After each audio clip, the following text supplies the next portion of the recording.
Hello दोस्तों, क्या आपको पता है कि चांद पर कदम रखने वाला पहला व्यक्ति कौन था? हो सकता है कि आपका जवाब राकेश शर्मा हो। बचपन में मुझे भी यही कंफ्यूजन रहता था, लेकिन ये जवाब गलत है क्योंकि राकेश शर्मा स्पेस में जाने वाले पहले व्यक्ति थे, ना कि चांद पर। चांद पर कदम रखने वाला पहला व्यक्ति नील आर्मस्ट्रॉन्ग एक अमेरिकन व्यक्ति था जिसने सबसे पहले इस माइलस्टोन को अचीव किया। लेकिन क्या आपको पता है कि अमेरिका की इस माइलस्टोन को अचीव करने के पीछे बहुत बड़ी साजिश थी? आपको याद होगा कि दुनिया का सबसे लंबे समय तक चलने वाला युद्ध अमेरिका और रसिया के बीच हुआ था, कोल्ड वॉर यानी शीत युद्ध, जो कि 1945 से शुरू होकर लगभग 50 सालों तक चला था। यही वो एक युद्ध था जिसने अमेरिका को इतना बड़ा टारगेट अचीव करने के लिए मजबूर कर दिया। इस युद्ध के बारे में मैं आपको वीडियो में आगे बताऊंगा। उससे पहले 12 अप्रैल 1961 के उस खास दिन के बारे में थोड़ा जानते हैं, जब इस तारीख को एक Russian astronaut Yuri Gagarin space में गया। अमेरिका ने जब ये देखा तो वो इतना शॉक हो गया ये देखकर, उसे लगा कि हम स्पेस टेक्नोलॉजी के फील्ड में रसिया से पीछे ना रह जाएं। इसलिए उसने कुछ ही दिनों बाद एक अमेरिकन एस्ट्रोनॉट एलन सैफर्ड को स्पेस में भेजा।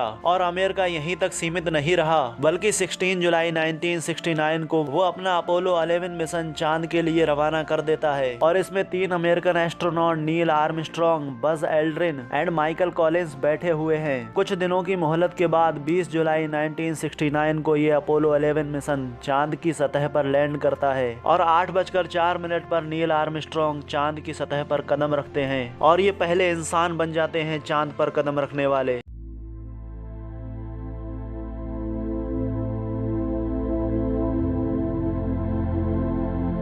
तो इस कहानी को थोड़ा डिटेल में समझने की कोशिश करते हैं। स्पेशली सबसे पहले कोल्ड वार यानी शीत युद्ध के बारे में थोड़ा जानने की कोशिश करते हैं। एक ऐसा युद्ध जिसने दुनिया को 2 धड़ों में बांट दिया। ये एक ऐसा युद्ध था जिसमें अमेरिका और रसिया के किसी भी व्यक्ति के खून का एक कतरा भी नहीं बहा, लेकिन इस युद्ध ने जाने कितने ही देशों को तबाह कर दिया, स्पेशली सीरिया, इराक और वियतनाम जैसी कंट्रीज को। इस युद्ध के तहत अमेरिका और रसिया का एक ही पर्पस था। अमेरिका चाहता था कि पूरी दुनिया पर उसका राज हो और दुनिया भर की कंट्रीज उसके ग्रुप में शामिल हो जाएं और उसके रूल एंड रेगुलेशन के हिसाब से चलें। स्पेशली जो कंट्रीज अमेरिका वाले ग्रुप में शामिल थी, उन सारी कंट्रीज को मिलाकर एक स्पेशल नाम दिया गया, यानी पहली दुनिया। इसके अलावा द ग्रेट सोवियत यानी रसिया भी यही चाहता था कि पूरी दुनिया उसके हिसाब से चले। रसिया वाले ग्रुप में जो कंट्रीज शामिल होती थी, उन सारी कंट्रीज को मिलाकर दूसरी दुनिया कहा जाता था। तो बेसिकली समझे तो ये लड़ाई पहली दुनिया और दूसरी दुनिया के बीच थी, लेकिन भारत इन दोनों दुनिया में से किसी भी दुनिया में शामिल नहीं था। भारत का कहना था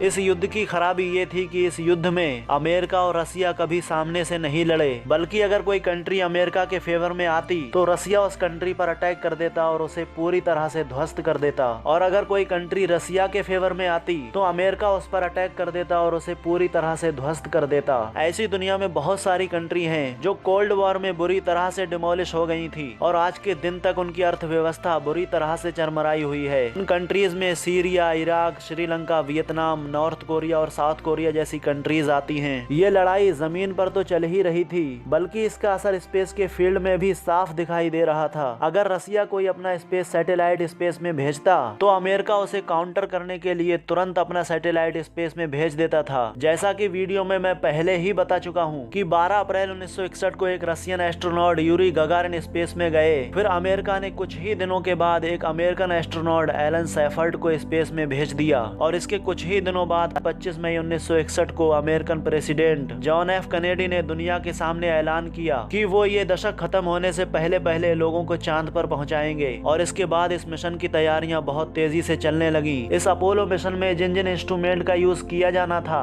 हर इंस्ट्रूमेंट की एक बेहतरीन तरीके से टेस्टिंग की जाने लगी। इसमें यूज होने वाले rocket, commander module and lunar module, हर चीज को अलग अलग मिशन के द्वारा टेस्ट किया जाने लगा। आपको जानकर हैरानी होगी कि इस अपोलो 11 मिशन को लॉन्च करने से पहले नासा ने 10 अपोलो मिशन लॉन्च किए थे, यानी अपोलो 1 से लेकर अपोलो 10 तक हर चीज को बेहतरीन तरीके से टेस्ट करने के बाद अपोलो 11 मिशन की बारी आती है। इस मिशन को 16 जुलाई 1969 को लॉन्च किया जाना है और इस अपोलो 11 मिशन को लीड कर रहे थे commander Neil Armstrong, lunar module pilot Buzz Aldrin and commander module pilot Michael Collins. इस मिशन में जो लूनार मॉड्यूल था, वैसे इस हिस्से को ईगल नाम दिया गया था। ये वो हिस्सा था जिस से चांद की सतह पर लैंड किया जाना था। इस लूनार मॉड्यूल के अंदर ही commander Neil Armstrong and Buzz Aldrin बैठे थे और जो इसका दूसरा हिस्सा था कमांड मॉड्यूल, इसको वैसे कोलंबिया नाम दिया गया था। ये वो हिस्सा था जो चांद के ऑर्बिट में जाकर लूनार मॉड्यूल से अलग होना था। इसका काम चांद के चारों ओर चक्कर लगाना था और ये हिस्सा तब तक चांद के चारों ओर चक्कर लगाते रहता जब तक नील आर्मस्ट्रॉन्ग एंड बज एल्ड्रिन चांद की सतह पर रहते, लगभग 21 घंटों तक। सब तैयारियों के बाद फाइनली तारीख आती है 16 जुलाई 1969, यानी इस अपोलो 11 मिशन को लॉन्च करने की तारीख। 16 जुलाई 1969 को अपोलो 11 मिशन चांद की सतह पर लैंड करने के लिए लॉन्च किया जाता है।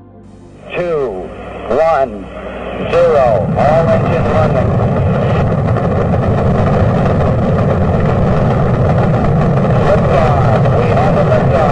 और ये चांद की तरफ अपना सफर तय करना शुरू कर देता है। 20 जुलाई 1969 को महज 4 दिनों के बाद ये चांद के ऑर्बिट में प्रवेश करता है और चांद के ऑर्बिट में प्रवेश करने के बाद command module and lunar module एक दूसरे से अलग हो जाते हैं। कमांड मॉड्यूल चांद के ऑर्बिट में चक्कर लगाने लगता है और जो लूनार मॉड्यूल था वो चांद की सतह पर लैंड करता है। ये वो समय था जब चांद पर तो दिन था लेकिन धरती पर रात के 8 बज रहे थे और ठीक 8:04 पर commander Neil Armstrong space suit पहनकर चांद की सतह पर कदम रखते हैं। इनके पीछे से बज एल्ड्रिन भी कुछ समय के बाद चांद की सतह पर कदम रखते हैं। इस पूरे दृश्य को करोड़ों लोग टेलीविजन पर लाइव देख रहे थे। हालांकि नील आर्मस्ट्रॉन्ग के साथ बज एल्ड्रिन भी चांद की सतह पर उतरे थे, लेकिन आज के दिन तक बज एल्ड्रिन का नाम कोई नहीं जानता। बहुत कम लोग जानते हैं। इसका रीजन यही है कि नील आर्मस्ट्रॉन्ग पहले व्यक्ति थे चांद की सतह पर कदम रखने वाले, जबकि बज एल्ड्रिन दूसरे। इससे ये सीख मिलती है कि कितना जरूरी है लाइफ में फर्स्ट आना। दुनिया पहले वाले को ही हमेशा याद रखती है, दूसरे नंबर वाले को कोई जानता भी नहीं। वो 3 इडियट्स का एक डायलॉग था ना,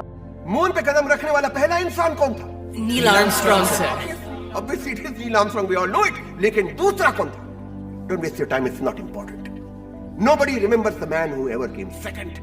खैर ये काफी घंटों तक चांद की सतह पर रहते हैं और वहां से वहां के पत्थर मिट्टी कलेक्ट करते रहते हैं। इसके अलावा ये धरती से एक लेजर बीम भी लेकर गए थे जिससे धरती और चांद के बीच की एक्चुअल डिस्टेंस पता चल सके और ये चांद पर अमेरिकन झंडा भी फहराते हैं। आप इमेजिन कर सकते हैं कि ये कितने प्राउड की बात है किसी भी देश के लिए कि उसके देश का झंडा चांद पर लहरा रहा है। आपको पता होगा कि चांद पर ग्रेविटी बहुत कम है, इसी रीजन से आप चांद पर आसानी से चल नहीं सकते। सडनली उछलने लगेंगे या फिर हल्का हल्का उड़ने जैसा फील करेंगे। ये आप इस वीडियो में देखिए। नील आर्मस्ट्रॉन्ग चांद पर खड़े होकर दुनिया को मैसेज देते हैं कि ये इंसान के लिए एक छोटा सा कदम है, लेकिन इंसानियत के लिए ये एक बहुत लंबी छलांग है और वाकई बहुत बड़ी अचीवमेंट है। टोटल 23 किलो रेत, मिट्टी और पत्थर को कलेक्ट करके ये लूनार मॉड्यूल में वापस से बैठते हैं और धरती के लिए रवाना हो जाते हैं। लगभग 4 दिनों के बाद 24 जुलाई 1969 को अपोलो 11 मिशन समुद्र में लैंड करता है। उसके बाद इन्हें एक रेस्क्यू टीम के द्वारा धरती पर सेफ बचा लिया जाता है। हालांकि इन्हें कुछ दिनों तक बाकी लोगों से आइसोलेट किया गया था, यानी क्वारंटीन, ताकि अगर चांद का कोई वायरस ये धरती पर लेकर आए हों तो वो धरती पर ना फैले। इस अपोलो 11 मिशन के सफल होने के बाद कोल्ड वॉर में अमेरिका ने रसिया को बहुत पीछे छोड़ दिया और अमेरिका स्पेस टेक्नोलॉजी के फील्ड में रसिया से बहुत आगे निकल गया। रसिया से ही क्यों बल्कि दुनिया से बहुत आगे। तो उम्मीद करता हूँ वीडियो इन्फॉर्मेटिव लगा होगा। वीडियो पसंद आया हो तो वीडियो को लाइक करें और चैनल पर नए हैं तो चैनल को सब्सक्राइब करें।